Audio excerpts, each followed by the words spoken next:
Welcome back. In this video, you'll learn the simple steps to get your next video to rank at the top of YouTube. You want your subscribers to see your videos, but you also want new people to find you. People who've never heard of you before. You want your videos to show up in search. Now, if you're thinking I'm just going to repeat the things that you've already heard, think again. You'll find more clarity in this one video than in any other resource on video SEO. I film and launch hundreds of YouTube episodes every single month for channels in a wide variety of industries, and video SEO is our core growth strategy. So after watching this video, you'll be able to go film a new video today and see it rank on YouTube tonight.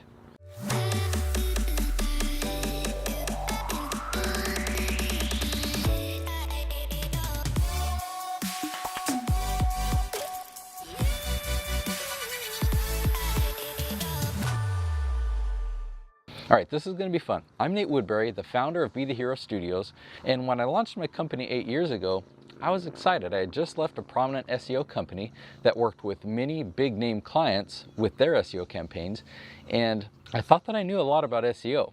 But guess what I discovered? Two things. One, the strategies I knew didn't really work for solopreneurs.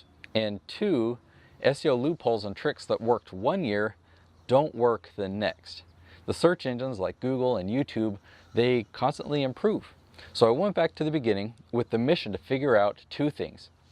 How do I do SEO for solopreneurs, and how to do SEO that wasn't based on loopholes and trying to trick Google.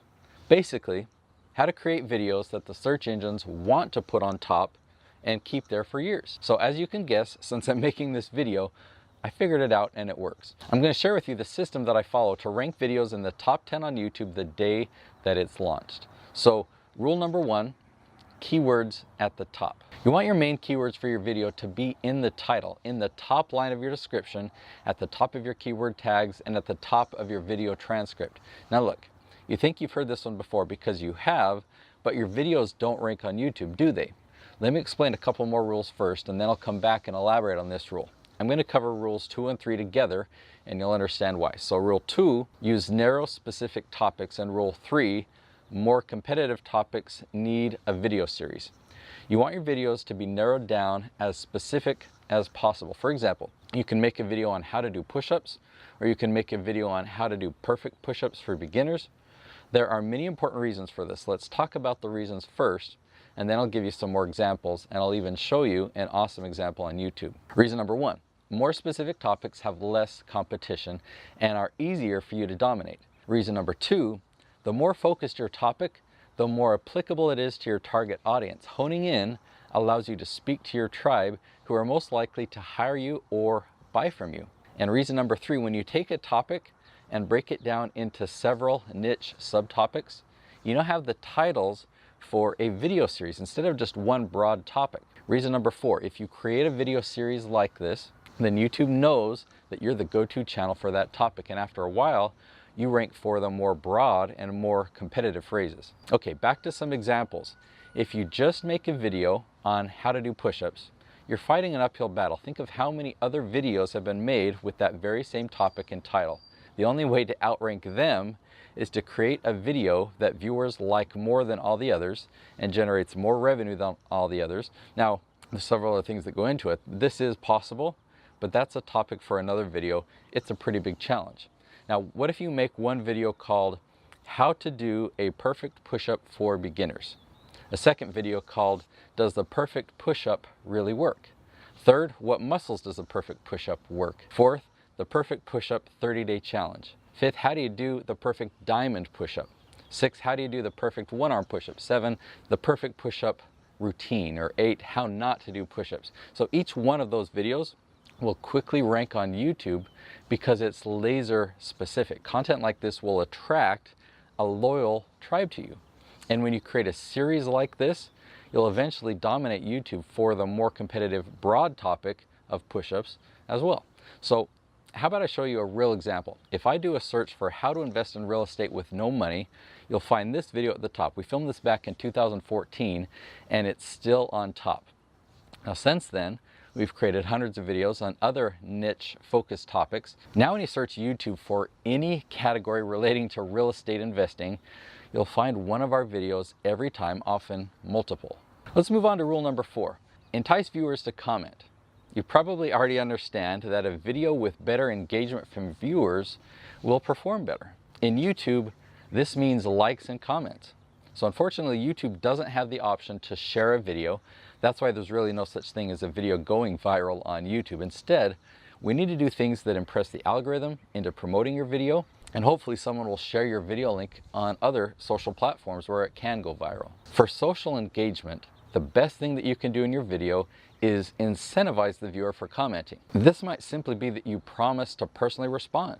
But what if you get a little bit more creative? What questions could you ask your viewers advice on that they would likely want to comment about? Or you offer a download or something. Consider this. What type of contest could you put on for those who comment? So are you getting the idea? At the least, at the end of your videos, ask them a specific question and to comment their answers below. So before we move on to the next rule, I'll give you a bonus tip. Next to the subscribe button, there's a bell. If they click it, they can opt to turn on email notifications from YouTube. And every time a new video is uploaded, they get notified. So this is so much more valuable than just a subscriber. I recommend visually demonstrating how to do it when you invite them. Now, in your video, you might simply say, I upload new videos like this every day. If you click the bell icon right here, then YouTube will notify you when a video's been uploaded. Okay, let's move on to rule number 5. Use keyword tags. Now, strategically, tags aren't as important as they used to be, but they're still necessary, and if you use them strategically, it really works. Most people spam this section with any keywords they can think of. This only confuses the algorithm into not really knowing what your video is about. So here's an example. This video is apparently about everything, and therefore it won't rank for any of them. Instead, use the keyword phrase that describe the specific niche your video is about. Include 2 or 3 variations that also have search volume. And then just a tag or 2 on broad subjects for the video and the channel. That's it. It's better to get rankings for a few targeted phrases than to have a mess of tags that get completely ignored. Put the most important phrase first and follow the principle that less is more. Okay, rule number 6. Create clickbait thumbnails. Yes, of course you want to create clickbait. The thumbnail is one shot to entice viewers to click and watch our video. We want to put as much psychology and strategy that we can into it. So for obvious reasons, what you show or say in your thumbnail needs to stay true to the content of the video. Otherwise, your clickbait turns into bait and switch, where viewers get mad because they're expecting something else. So good clickbait will get you more views. You can have an amazing video with a poorly designed thumbnail and you'll get less views. And you can have a lousy video with an amazing thumbnail and get tons of views. My recommendation is to first create amazing content and then put focused energy into designing a compelling clickbait thumbnail to ensure your content gets seen. If your content is average or your strategy is bait and switch, your watch time will suffer and the YouTube algorithm will see right through it. Your video will be shown less and less. Okay, so how do you design a great thumbnail? It's a great question, and it's the subject of an entire course. So let me give you a shortcut. What I want you to do is do some research on YouTube. Comb through hundreds and hundreds of channels looking for a style of thumbnail that looks professional, that matches the brand you want. Find a few that you really like, and then be able to define what it is that you like about them. Next, I want you to copy and improve.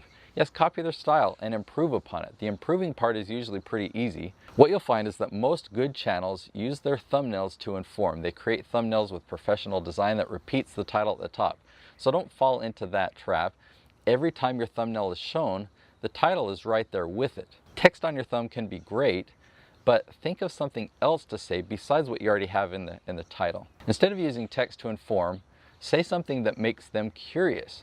Turn a statement into a question or use a phrase that creates curiosity, such as, don't make this mistake, or look what happens, or have you done this, or my biggest secret, or it always works. The imagery you choose combined with any text needs to create a desire to want to watch and see. Combine this with strategic searchable titles and you now have the best of both worlds. When people click your video, they'll be hooked into watching and have proper expectations for it. So rule number 7, be strategic with your descriptions. You already know that you need to include your main keywords in the first sentence or 2 of your description, right? You also know that the first 2 lines of your description need to create curiosity as well, right? Now let me share something with you that you don't know. You should use the rest of your description as you would the home page of your website. If a viewer clicks to view your description, they're looking for something. This is where you get to shine and let them know what your offerings are and that they're a perfect fit for what they're looking for. So focus on them, what's in it for them. Give them links and resources in an organized way that they can find what they're looking for. Ask yourself what people might want to know after watching this specific video. They might want your contact information. They might want to know what you offer or just know more about you. They might want to follow you on other social platforms. They might be looking for a link to something that you mentioned in the video. Your video will introduce you to brand new people who've never heard of you before, and links and things that you put in your description are one of the ways they can enter your sales funnel. Okay, rule number 8, shoot for 10 minutes. The goal here is watch time. We don't want to create long videos for the sake of them being long. YouTube loves watch time. The ideal length of a video is between 7 and 16 minutes, but if people only watch the first minute, it would have been better that the video was just 1 minute long. Now some of you may be thinking, wow, 10 minutes, that's a long video. And others might be saying, how could I possibly give them everything in only 10 minutes? Let me answer both. The YouTube culture is used to watching videos in the range of 7 to 16 minutes. They might have an hour or more to spend on YouTube and plan on watching a handful of videos each hour. You are their entertainment. Each episode needs to be long enough to give them recognizable value and build familiarity with your personality. In addition to informing and entertaining them, you want them to like you. You want them to know you by name and desire to follow you.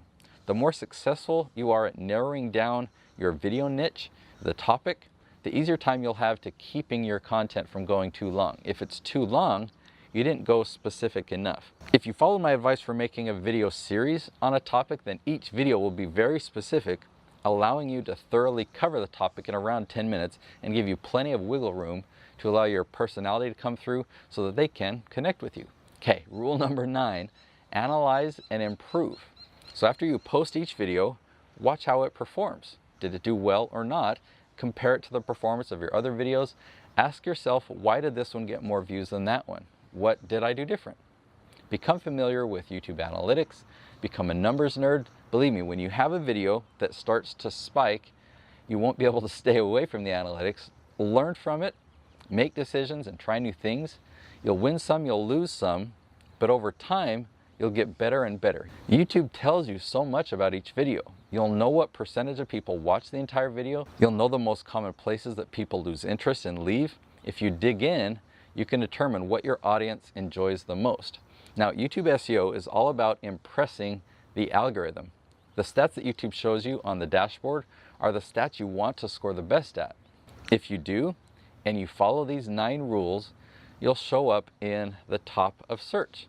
You'll show up in suggested videos. YouTube will promote your videos for you.